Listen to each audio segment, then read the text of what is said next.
आर्थिक व्यवस्थेत श्री राजेश बेन ठाकूर तसेच जेव्हापासून हा कायदा लागू झाला तेव्हापासून ते या RTI क्षेत्रात कार्यरत आहे आणि याचबरोबर त्यांचे RTI भाग 1 व भाग 2 असे माननीय श्री अण्णा हजारे यांच्या हस्ते त्यांच्या 2 पुस्तकाचे आजपर्यंत प्रकाशन झाले आहे।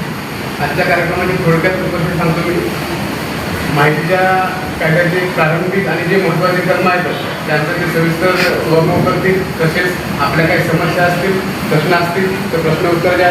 हे झाल्यानंतर प्रश्न उत्तराच्या चर्चेमध्ये तुम्ही प्रश्न पण विचारू शकता।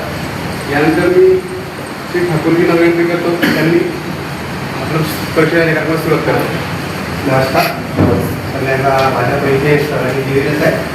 ॲक्च्युअलीमध्ये माझं माहितीच्या मी अध्यक्ष संस्थापक अध्यक्ष आहे माहितीचा अधिकार हक्क मंच। या संस्थेचा अध्यक्ष म्हणजे जनसमर्पण कल्याणकारी संस्था एक सोशल संस्था आहे त्याच्याद्वारे आम्ही संस्था बनवलेली आहे आणि या माध्यमानं म्हणजे जेव्हापासून हा कायदा लागू झाला आहे सन 2005 म्हणजे 12 ऑक्टोबर 2005 पासून तेव्हापासून मी या कायद्याचा पाठपुरावा घेतो आहे आणि जेव्हा जेव्हा शासनाकडनं अमेंडमेंट झालेले आहे आणि जेव्हा जेव्हा सुधारणा झाल्या आहेत त्याची अपडेट घेतो आहे। हेच अनुभव ठेवून मी काही माझ्या सोप्या भाषेत 2 बुक प्रकाशित केलेले आहे, भाग 1 आणि भाग 2। यामध्ये सगळ्यात पहिली गोष्ट की हे जे पुस्तक आहे आपले महाराष्ट्राचे नाही तर देशाचे विख्यात जे आहे समाजसेवक देश अण्णाजी हजारे यांच्या मार्गदर्शनाखाली हा पुस्तक मी लिहिलेलं आहे आणि काही त्रुटी आहेत तर ते करेक्शन करून ते स्थापित केले। यापूर्वी मी सर काही 2-4 दिवसाचा एक शॉर्ट पिरियडमध्ये त्यांनी म्हटलं की सर आपल्याला एक जनजागृती कार्यक्रम लावायचा आहे कायद्याचं।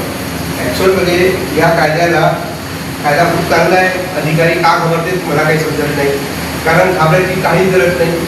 आपल्याला आपल्या कार्यालयात जे अभिलेख आहे त्या अभिलेखाचीच आपल्याला छायांकित करते, माहिती आपल्याला तयार करून द्यायची नाही। सगळ्यात पहिली गोष्ट आपल्या कार्यालयात अर्ज टाकतो, ते अर्ज टाकल्यानंतर ते अर्जाची नोंदणी 2 वही असते, ती वही वेगळी असली पाहिजे। तसं शासनाचा GR ते GR मी सरांना देऊन जाईल आणि त्याच्यामध्ये स्पष्ट समजा तुमचा विभाग वेगळे वेगळे आहे, कुठला बांधकाम विभाग आहे, कुठला आरोग्य विभाग आहे, त्यांची नोंद वही तुमच्याकडे असो। कारण समजा तुमच्याकडे जे सामान्य प्रशासन विभाग आहे त्यांचे जे मुख्य आहे अधीक्षक सर त्यांच्याकडे ते समजा एखादा आरोग्याशी संबंधित विषय त्यांच्याकडे असेल अर्जदाराने, अर्जदार कधी का असतो की नगर परिषद विद्योदेवी इतकं लिहितो, तो विभाग येत नाही। मग सर छाननी करून ज्या संबंधित टेबलशी संबंधित तो अर्ज आहे तिथे डायव्हर्ट करतात आहे ना। तर माझं म्हणणं आहे सरांना की सामान्य प्रशासन विभागाला आपण एक रजिस्टर त्याची नोंदणी असली हवी, कारण तसं शासनाचा GR आहे आणि मी तो GR सदरांना देऊन जाणार आहे। आणि त्याच्यानंतर त्याची नोंद त्यांनी घेतल्यानंतर कलम 6(3) अनुसार म्हणजे माहितीचा अधिकार अधिनियम 2005 मध्ये कलम 6(3) नुसार ज्या टेबलशी संबंधित तो अर्ज आहे तिथे हस्तांतरण होणं जरुरी आहे, फक्त 2 दिवसात अर्ज आल्यापासून। आणि त्याच्यानंतर समजा एखादा एक उदाहरण समजा आरोग्याशी संबंधित विषय असेल तर आरोग्य टेबलावर गेलं आणि आरोग्याचे जे HOD आहे म्हणजे तिथे मेमुख्य आहे त्यांना वाटलं की बा हा आपल्या आरोग्य विभागाच्या त्याच्या टेबलशी संबंधित म्हणजे त्याच्या आपलं कलिग आहे त्याच्या टेबल संबंधित आहे। तर माहितीच्या अधिकार अधिनियममध्ये आणखी एक तरतूद आहे म्हणजे कलम माहितीच्या अधिकार अधिनियममध्ये कलम 5(2) आणि ब्रॅकेटमध्ये 2 त्याचा सहाय्य घेऊ शकतात, म्हणजे त्या व्यक्तीचं सहाय्य घेऊ शकतो त्याला म्हणजे माननीय जनमाहिती अधिकारी आहे ना। एक मुख्य जनमाहिती अधिकारी हे झाले 6(2)6(3) मध्ये यांनी ज्या विभागाला हस्तांतरण केला तिथे जे आहे जनमाहिती अधिकारी ते झाले आणि त्याच्यानंतर 5(2) मध्ये माननीय जनमाहिती अधिकाऱ्यांनी त्याला म्हणजे जबाबदारी त्याच्याकडे निश्चित होती।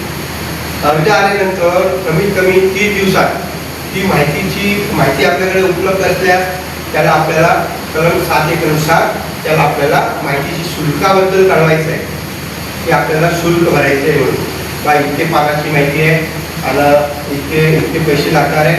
त्याच्यामध्ये टपाल खर्च सुद्धा नमूद असावा तुमचा।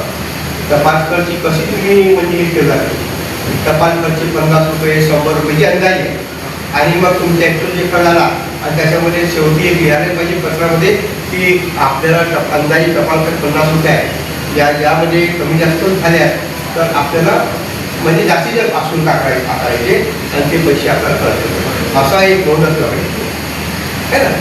हे झालं. त्याच्यानंतर आपल्याला जसं बहुत म्हणजे आपल्याला माहिती तयार करून घ्यायची नाही. आपल्याला माहिती जशी झेरॉक्स आहे जी नोंदी आहे त्याची शाळेत पडते आणि शाळेत पण दिली की त्याची रुपयेप्रमाणे आता कालपर्यंत एक जी आर होता शासनाचा नवीन जी आर झाला होता 12 जून 2024चा. त्याच्यामध्ये शासनाने काही नवीन तयार केले होते ते कालच स्थगित झालेला आहे तो जी आर. बहुतेक तुमच्या माहिती तर त्याच्यामध्ये कसं आहे की अनेक नवीन काहीतरी झालं होतं. म्हणजे 5 रुपये प्रति कॉपी असं म्हटलं गेलं होतं आणि एक अर्जावर 30 रुपयाचे तिकीट मग आपल्याला 50 रुपयाचे तिकीट आणि आयोगकडे जर दाखल केलं तर त्याला 100 रुपयाचे तिकीट अशी तरतूद करण्यात आली होती 12 जून 2026ला. तो जी आर कालच स्थगित केलेला आहे मुख्यमंत्री माननीय मुख्यमंत्री यांनी. तर माझं म्हणणं आहे की पूर्वी जो आपला जी आर होता पूर्वी जे कायदे होते तसेच आहे त्यातला काही बदल झालेले नाही आणि त्याच्या व्यतिरिक्त काही माहिती असे असतात प्रश्नार्थक असतात किंवा काय समजा एखादा बांधकाम विभागाचा विषय असला तर इथला रोड का झाला नाही केव्हा होणार कसं होणार ही माहिती आणि प्रश्नार्थक. तर अर्जदाराला असं सांगावं लागेल आपल्याला आपली माहिती प्रश्नार्थक व्यापक स्वरूपाची विस्तृत आणि व्यापक स्वरूपाची. तर आपण म्हणजे आपल्याला माहितीचं आणि माहितीमध्ये 150 शब्दाचा जो आहे विषय तो तसंच आहे. पहिले जो चेंज केला होता शासनाने 2012ला त्याचा पण जी आर त्या जी आरमध्ये 150 शब्दांचे अन्वये एकच विषयाची माहिती आपल्याला देणे बंधन आहे. सगळे त्याचे अमुक विषय लिहित राहतात ना खूप सारे विषय टाकतात अर्जदार. तर आपल्याला एक पहिला जो विषय असेल त्याविषयी त्याला माहिती पुरवण्यात आवडेल. 150 शब्दाच्या जे कागद असेल ते द्यायचे आणि बाकीचं आहे काही कलम 8(1) म्हटला म्हणजे वैयक्तिक माहिती. वैयक्तिक माहिती आपल्याला देणे बंधनकारक नाही. कारण वैयक्तिक माहिती अशी आहे की समजा एखाद्या थर्ड पार्टीची विषयाची माहिती मागितली तर त्याला पत्र घेऊन सुचवलं पाहिजे की आपल्याबद्दल अशी माहिती मागितलेली आहे तर आपण आपली ही द्या म्हणजे आपली परमिशन द्या त्याच्यावर माहिती द्या. तर वैयक्तिक माहिती आपल्याला देणं गरजेचं आहे. आपली ऑफिशियल गोपनीय माहिती देण्याची काही गरज नाही. आपल्याकडले जे अधिकारी कर्मचारी आहेत त्यांची सेवा पुस्तिका मागितली वैयक्तिक माहितीमध्ये मोडतो गोपनीयमध्ये मोडतो द्यायची काही नाही. आपल्याकडे जे काही प्रोटोकॉल आहे शासनाचे म्हणजे वैयक्तिक विषयावर ते आपल्याला काही गरज नाही या कायद्याच्या अंतर्गत त्याला माहिती करू कारण कायद्यात तशी तरतूद आहे. आणखी त्याच्या व्यतिरिक्त जर आपण 30 दिवसात ती माहिती त्याला दिली म्हणजे शुल्क आकारून त्याच्यानंतर समजा त्याच्यामध्ये काही त्याला वाटतो की बा तो अपीलला म्हणजे त्याला काही सॅटिस्फॅक्शन झालं नाही त्याचा तो येतो मग म्हणतो की बा मला माहिती 3 दिवसात अपूर्ण मिळाली आहे काय मिळाली आहे तर त्याच्यामध्ये तो अपीलला आला तर आपल्याकडे जी नोंदी असते जी आपण माहिती पुरवली आहे ते त्याला आपण दाखवू शकतो म्हणजे प्रथम अपील अधिकारीला मग त्याच्यावर आपण तोडगा निर्णय अधिकारी आणि जास्त विस्तृत स्वरूपाची माहिती असली तर त्याला आपण निरीक्षण करण्याकरता पण सुद्धा पत्र देत करू शकतो. असं नाही किंवा त्याला व्यापक स्वरूपाचे तर आपण त्याला हे करतो. माहितीच्या अधिकार अधिनियममधील कलम 3(क) म्हणजे आपल्याला म्हणजे एकच विषयाची माहिती देणे आहे बाकी विषयाची माहिती स्वतंत्रपणे अर्ज करतात. त्यानंतर 3(ख) म्हणजे त्याला व्यापक स्वरूपाची माहिती आहे तर ते व्यापक स्वरूपाची माहितीच्या अनुषंगाने त्याला आपल्याला निरीक्षण करता बोलू आणखी त्याचं काही सेक्शन्स आहेत जसं मला पत्रावर नमूद केलेलं आहे की काही कलम्स आहेत 7(1) म्हणजे काय पैसे शुल्क आकारण्याचं आपण पत्र देतो ते 7(1) झालं आणि 7(1) म्हणजे 3 दिवसात तुम्ही कुठले उत्तर दिलेलं आहे तर 7(1) भंग झाला. त्यावर का असतो 7(1) भंग केल्यानंतर प्रति दिवसाप्रमाणे आयोग 250 रुपये प्रति दिवसाच्या प्रमाणे तुम्हाला शास्ती लागण्याचे कार्य करू शकतो. पण त्याआधी तुम्हाला माहिती का दिली नाही शासनाकडे इतके काम आहेत मॅनपॉवर्स ते बरेच ऑफिसमध्ये त्याच्यामध्ये का असते त्यांच्याकडनं खुलासा मागवला जातो. ते खुलासामध्ये आपल्याला म्हणजे कॉम्प्लीट आपल्याला उत्तर द्यावं लागतो आयोगाला किंवा आपल्याकडे मनुष्यबळ कमी असल्यामुळे किंवा आमच्याकडे निवडणुकीचे कार्यक्रम असल्यामुळे शासनाचा एखादा जसं आता SIR चालू आहे ना, अशी कामे आहेत. तर त्याचं समजा तुमची आपली ड्युटी लावतात, त्या निवडणूक विभागाला ड्युटी लावतात, ती जी पत्र आहे आपल्याकडे आपली ड्युटी लावलेली ती सांभाळून ठेवते. आणि त्यावेळेस असे काही अर्ज आले आणि अपील त्याला मान्यता तो तिकडे गेला तर आपण काय करायचं, त्याचं खुलासा मागितल्यावर ते सगळे आयोगला म्हणजे आपली खुलासावर तेवढं करायचं. शासनाने आमच्या कार्यालयात मनुष्यबळ कमी असल्यामुळे आम्ही ही जी आहे म्हणजे ड्युटी आम्हाला सोपवली गेली ते आम्ही कर्तव्यावर होतो. त्यामुळे अप्लिकांटला अर्जदाराला आम्ही माहिती देऊ शकतो नाही त्याच्या पुढे आमच्याकडनं अशी काही होणार असं आपण त्याला खुलासा द्यायचं सांगतो. आणि त्याच्यामध्ये कसं आहे की 7.1 मध्ये म्हणजे आपल्याला जे शुल्क आकारला ती माहिती द्यायची आणि थोडंसे विलंब झाला तर विलंबनाचे कारण सुद्धा ते आपल्याला सांगावं लागेल. डिमांडसाठी करून दिली पाहिजे. हां, डिमांड म्हणजे तुम्ही घरादेशीद्वारे पेमेंट करू शकता किंवा तुमचं हे असेल किंवा काही एक नंबर असतो असं आहे तिथे तुम्ही त्याला म्हणजे शुल्क भरण्याचा पत्र देऊ. आणखी त्याच्यानंतर 20.1 19.8 ख 8 कलमची व्याख्या 19.8 ग आणि 19.8 ख याच्यामध्ये 19.8 ग मध्ये साक्षी लादण्याचं म्हणजे प्रयोजन म्हणजे हे करू शकतात आयोग. कारण 19.8 ग ची म्हणजे तारायोग 20.1 आणि 19.8 त्याच्यामध्ये साक्षी लागू शकते. जर का आपण पुस्तकाची माहिती दिली नाही, विलंबाला दिली तर तुम्हाला ते प्रशासनाचे सगळं नमूद करून ते द्यावं. तसंच 19.8 ख 19.8 ख म्हणजे की आपल्याला नुकसान भरपाई म्हणजे अर्जदार आहेत का त्याला नुकसान भरपाई देण्याचा सध्या आदेश होईल.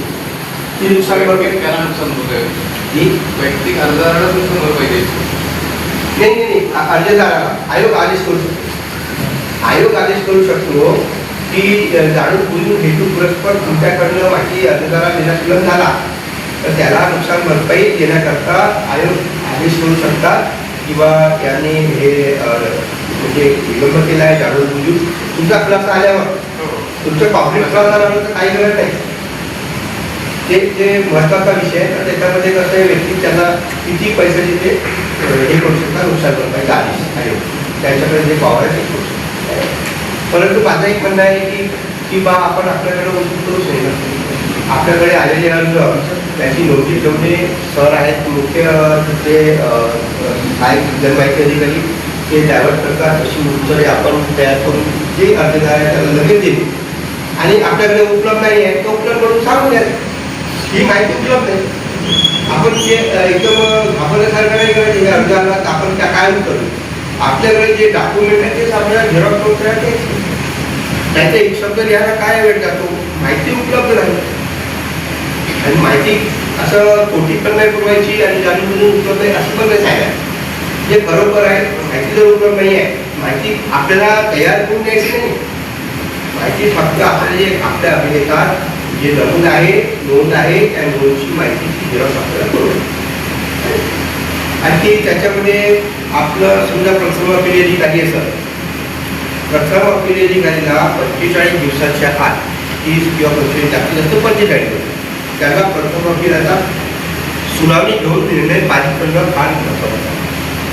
आता सर्व नसताना मी तुम्हाला पण सांगू त्याच्यामध्ये कसं असतं की जर 45 दिवसाच्या आत त्यांनी जर सुनावणी घेतली नाही तर माहितीचा अधिकार अधिनियममधील कलम 19.6चा भंग होतो आणि त्याच्यामुळे 20(2) ची कारवाई होती म्हणजे शिस्तभंगाची कारवाई करण्यास त्यांचे वरिष्ठ जे आहेत त्यांना ते आयोग आदेश करू शकतो किंवा त्याच्यामध्ये विलंब झाला जाणून बुजून तर त्यांच्यामध्ये कॉपरेट आपल्याला हे पाहिजे किंवा शासनाचे असे कार्यक्रम होते त्यामुळे 45 दिवसाच्या मला सुनावणी घेता आली नाही असे रिझन पाहिजे. ते रिझन म्हणजे तिथे झाले पाहिजे तसे रिझन असेल तर मग ते त्याच्यामध्ये सुटतो. आणखी कसं आहे की हा जो कायदा आहे या कायद्यामध्ये तर लोकांना असं वाटतो काही अधिकारींना की 25,000 काय मोठी रक्कम आहे आम्ही भरून टाकतो आम्हाला दंड झाला तर काय फरक पडतो. आपल्याला सांगू इच्छितो की आपल्या सेवेपोटी नोंद घेतलेलं समजा एखादी पनिशमेंट झाली नुकसान भरपाईची असो एक छोटा रेकॉर्ड नाही ते द्यायचं, नाही आहे ते उपलब्ध आहे म्हणून सांगून द्यायचं, विषय संपते तिथे. तर हे अशा प्रकारचा हा कायदा आहे. अनेक अमेंडमेंट झाले आहेत, काही सुप्रीम कोर्टची जजमेंट आहे 2017ची. वैयक्तिक माहिती द्यायची काही कधी नाही, CPR सुद्धा सर्व तुम्हाला देत आहे. 150 शब्दाचा आहे तो EPR देत आहे तुम्हाला.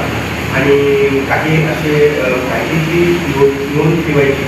कलम 25 मध्ये आपल्याला किती अर्ज आले, किती निकाली काढले, ती पण माहिती ठेवायची आपल्याला.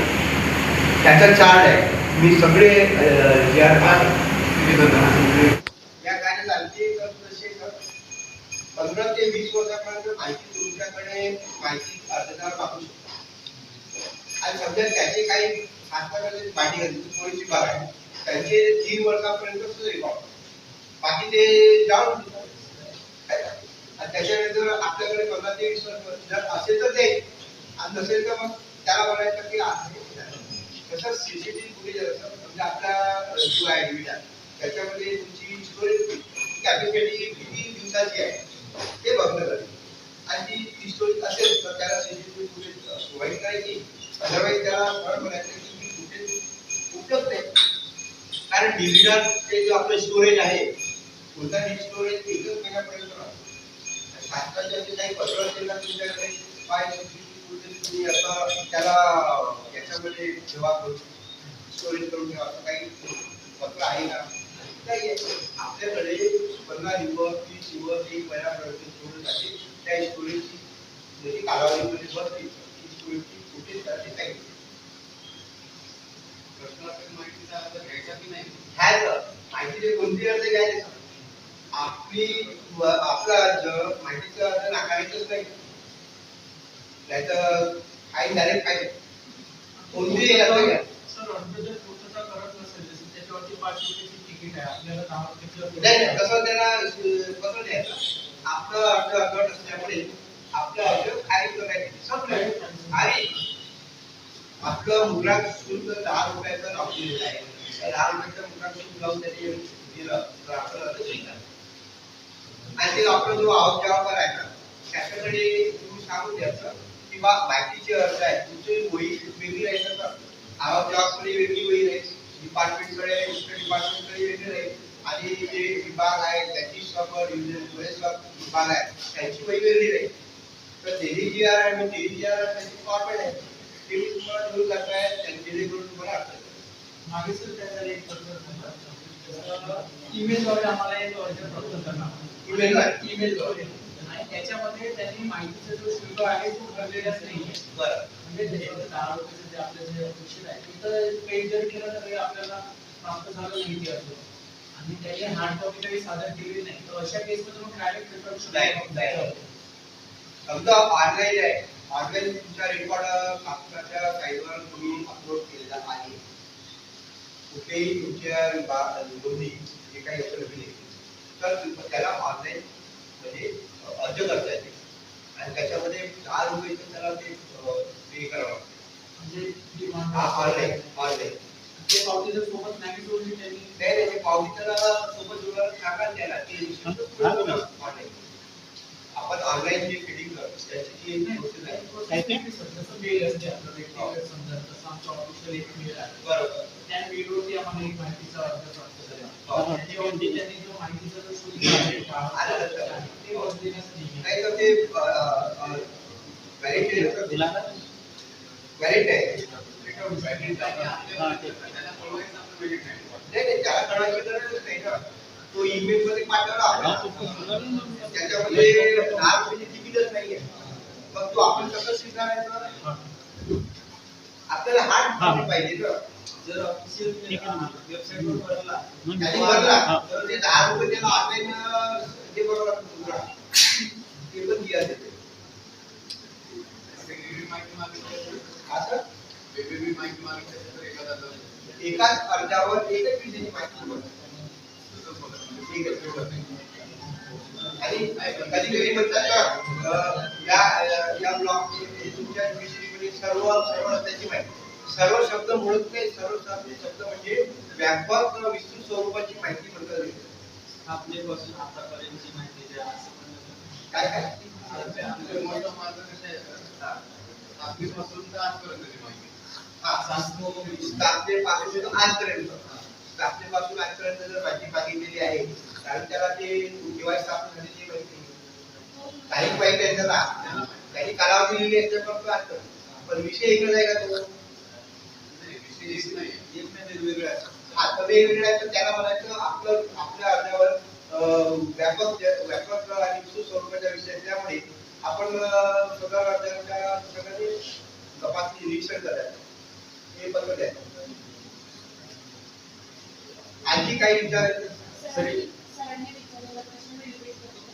माझ्याकडे अर्ज परवानगीसाठी अर्ज येतो. ओके तर त्याच्यामध्ये अर्जदार विक्रीपत्र सादर करतो आणि त्याच्या प्रॉपर्टी म्हणजे प्लॉट विषयी जेवढे काही हो. कागदपत्र असतात सादर करतो. बरोबर तर ती माहिती त्यांनी फाईलमध्ये आपल्याकडे सादर केली हो. आणि त्या माहितीची म्हणजे त्या सगळ्याच्या फाईलची माहिती येते ती जर विचारली आपल्याला तर ती देता येईल. माहिती पाहिजे म्हणजे 8 ते 9 मध्ये माहिती पाहिजे. म्हणजे विक्रीपत्र सुद्धा हो नाही आता जर मला आज जे घटना झाली माहिती असेल तुम्हाला काल एफआयआर झाले असेच विक्री पत्र बोगस तयार करून म्हणजे त्याने आणखी दुसरा विकला आजच्या पेपरला वाचतो अशी अनेक घटना म्हणजे उदाहरणार्थ माझी तक्रार यांनी केली हो. आणि तुम्ही माझ्यावर कोणी तक्रार केली याची माहिती मागता. नाही ही प्रश्न झाली पण तो जेव्हा आज आपल्या निवड होतो आता ते काय बरोबर त्याच्याविषयी द्यावी की नाही नाही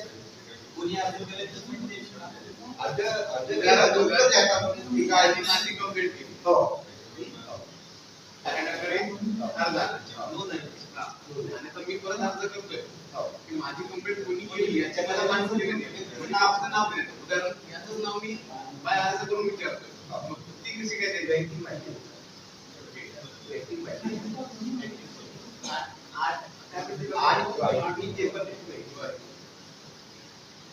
सर एखाद्या अर्जदाराने अर्ज केला आपल्याकडे काही दस्तावेजाची माहिती मागण्याकरिता त्यांना आपण शुल्क कळवले म्हणजे जे माहिती आपल्याकडे उपलब्ध आहे त्या अनुषंगाने त्याला आपण शुल्क कळवले त्याला पत्र दिलं त्याचं पुस्ती ठेवलं आणि संबंधित अर्जदार आपल्याकडून ते माहिती घेऊनच नाही गेला पैसे न शुल्क भरतात त्यात काही प्रावधान नाही त्याला कालावधीच्या आतमध्ये आपण पत्र देऊन कळवलं जे आपल्याकडे माहिती आहे आपण कालावधीच्या आत समजा आपला सदर व्यक्तीने पत्र तो पैसे भरला नाही आला नाही त्याला माहितीची आवश्यकता नाही. ठीक तर त्याला निकाली काढायसाठी काही सेपरेट पत्र द्यावं लागेल का गरज नाही? तो आपल्याला नाही मग आपल्याला आपण दाखवून उतरले आपण की वीज मुदतीत याला पैसे शुल्क भरण्याचं कळवलं होतं आणि वीज मुदत शुल्क बदल नाही संपला विषय तो तुमच्या बाजूला भेटेल कारण त्याला 3 दिवसाच्या पत्र दिलं आहे त्याचे पैसे भरले नाही त्याच्यामुळे ते अर्ज खाली आणखी काही प्रश्न असेल? सर आता जे माझा पाचवा प्रश्न आहे सांगा सुरुवातीपासून तुम्हाला म्हणतो या इथे नाही. एक जसं अर्जदार आहे हो त्यांनी अपूर्ण अर्ज भरला म्हणजे जसं पिनकोड नाही लिहिला मोबाईल नंबर नाही आता नाही लिहिला लिहिलं. मोबाईल नंबर पत्ता लिहिला पिनकोड नाही लिहिला ओके कारण की पत्रव्यवहारकरिता पिनकोड हा आवश्यक असतो बरोबर संपर्काकरिता मोबाईल नंबर आवश्यक असते बरोबर मग त्यावेळेस का करायचं आपण नाही बंधन नाही आहे की तुम्हाला मोबाईल नंबर लिहितो हा आजपर्यंत होतं कालच्या केरळमध्ये होता हा याच्या पूर्वीचा जो कायदा आहे त्याच्यामध्ये मोबाईल नंबर देणं हा बंधन करा मग आपण संपर्क कसा करायचा संपर्क त्याचा पूर्ण ऍड्रेस असेल पिनकोडच बोलतात नाही पिनकोड आपण गुगल मधून काढू शकतो ना मला वाणिज्यच्या एका जणांनी माहिती अर्ज मागितला मी त्याची माहिती त्याला पुरवली ती बाय पोस्ट मला वापस आली का असं कुठल्या ऍड्रेस असत नाही असं असा प्रकार आयोगकडे झालाय तुमचं आलं लक्षात बसवला काय झालं अनेक अपील त्यांना प्राप्त झाले मला आता बॅक पडलं की अननोन पर्सन तिकडचा ऍड्रेस टाकून दिलं त्यांनी आणि त्यांनी म्हणजे सुनावणी करता पत्रही काढलं त्यांनी आणि ते नोटीस त्यांच्यापर्यंत गेलेच नाही कारण त्यांचा पत्र बरोबर असं आपल्याकडे म्हणून काय केलं होतं सातकाली एक ओळखपत्र मागवलं होतं आपलं आधार कार्ड किंवा नागरिकत्व प्रूव्ह करणं तर आपण ते मागू शकतो जरी तो आजचा जी आर रद्द स्थगित झाला असेल आपल्याला कसं आहे आयडेंटिफाय करता हा व्यक्ती जो आहे अर्जदार त्याला आपण म्हणू शकतो अरे भैया तेरा वो आयडेंटिटी नाही पण माझं म्हणणं कसं आहे, मागण्यासाठी पण तर आपल्याकडे मी अर्ज घेऊन जात आहोत. अर्ज घेताना मी अर्ज घेतल्यानंतर मी जसं अर्ज घ्यायला जातो आणि जो घेणारा व्यक्ती आहे त्याने अर्ज देताना आता पूर्ण पत्ता वाचला आणि पिनकोड पण म्हटलं आपण पिनकोड द्या आणि त्यांनी म्हटलं मी पिनकोड देत नाही. तर तशा वेळेस आपण अर्ज घ्यायचा का तर नाही घ्यायचा? नाही अर्ज तर घ्या ना. मग त्याचा संपर्क पिनकोड करा. पिनकोड तुम्ही स्पष्ट लिहायचं ना. हां. समजा तो व्यक्ती आपल्या समोर आलेलाच नाहीये आणि तुम्हाला पत्रव्यवहार करायचा आहे, हां. तर ज्या पत्त्यावर करायचं त्या पत्त्यावर पाठवून द्यायचं. मग परत आल्यावर ते ते बघा, तुमच्याकडे रेकॉर्ड पेमेंट करायचं. ठीक आहे. आता आणि पिनकोड समजा तुम्हाला आयडेंटिफाय करायचे आहे तर गुगलवर जाऊन सर्च करायचं. हे तर करतोच आम्ही. हा, मग आपल्या पर्यंत आपण टाकून द्यावे. तर याच्यामध्ये असा एक अभिनेता होता, त्याचा एक वेळ होते. जसं काही अर्ज जे येतात ते जसं जनमाहिती अधिकारी नगर परिषद डिवडी अशा नावाने येतात. मग काही प्रकरणामध्ये काय असते, जसं म्हणजे असे अर्ज फेटाळलेले आहेत की प्रॉपरली तुम्ही ऍड्रेस केला नाही प्रतीमध्ये, म्हणून त्यानुसार त्यांना आपण पत्र दिलेलं आहे की तुम्ही प्रॉपरली प्रॉपर जसं जनमाहिती अधिकारी मानभंग ते डायरेक्टली लिहितात, जसं जनमाहिती अधिकारी मुख्याधिकारी असं तयारी करतात. तर अशा वेळेस फेटाळता येते का त्यांच्या अर्ज? नाही नाही अर्ज पेपर कोणती अर्ज पेपर आहे? या मुद्द्यावरती नाही नाही. तुम्ही जे सामान्य प्रशासनाने मागलाय तुमचा विषय पाहतो त्या विषयाच्या अनुषंगाने विषय फार पेटाळण्याची तुम्हाला पेटाळतात ते. माननीय जनमाहिती अधिकारी जे म्हणले हा. त्याला जबाबदारी आम्ही एकदम त्याला जबाबदारी आहे. तुमचे पत्र त्याला जायलाच पाहिजे. आपल्याला माहितीचा अधिकार आहे, म्हणजे 2005 मध्ये 5 वरुनुसार माननीय जनमाहिती अधिकारी म्हणून नेमलेले आहे. करिता आपण विहित मुदतीत संबंधित अर्जदाराला माहिती जर पुरवली नाही त्याला सर्वस्वी जबाबदार आपले आहे. नाही, जनमाहिती अधिकारी का माननीय माहिती माननीय जनमाहिती अधिकारी करो बात करा. कारण गट बसवलं तर त्याला बसवलं. मला नाही बसवलं. ते प्रोसेस करणं गरजेचं आहे आणि त्याची एक वेळ अर्जाच्या बाबतीत आहे. प्रतिलिपी बनवून हा. साहेब आता जसं आता अर्जदार आता विस्तृत स्वरूपाची माहिती कशी मागते? काय काय मुद्दे न्याय माहिती हा मोठे घ्या. 1 2 3 4 असे लिहितात आणि कोणी असे असतात की फक्त सुरुवात करतात आणि कॉमा करू करू असे करतात आणि सर्वच्या ठिकाणी संपूर्ण लिहितात. संपूर्ण सर्व हा शब्द 320 स्वतःच्या मध्ये बोलतो. हा आता बघा जसं त्यांनी लिहिलं इथून संपूर्ण दस्तावेज कॅश बुक त्याच्यानंतर मोजमाप पुस्तिका असं लिहित गेला तो कामा करत करा आणि एकच विषय माहिती आहे. साहेब ते दिवशी संपत होत नाही ना. नाही, नाही, म्हणजे ना कसं द्यावं? तुम्हाला येतं का? तुम्हाला कॅल्कुलेट कोणती आहे? हा पहिला विषय कॅल्कुलेट करून विशेष केला ते नाही त्यांनी 1 2 नंबर नाही लिहिलं. असं नका लिहून द्या. त्यांनी बाबा दिले हा. आता झालं तुमचं बोलणं. हा. बाबा दिले हा. ते झाले अनेक विषय आले असतात अनेक विषय काही काही झाले. अनुदान असे असतात ते पण लिहित नाही. कॅल्कुलेट मोजमाप पुस्तिका वाउचर हा आपल्याला पहिला जो विषय असेल कॅल्कुलेट कॅल्कुलेटची त्याला जी कालावधीची बातमी त्याची हा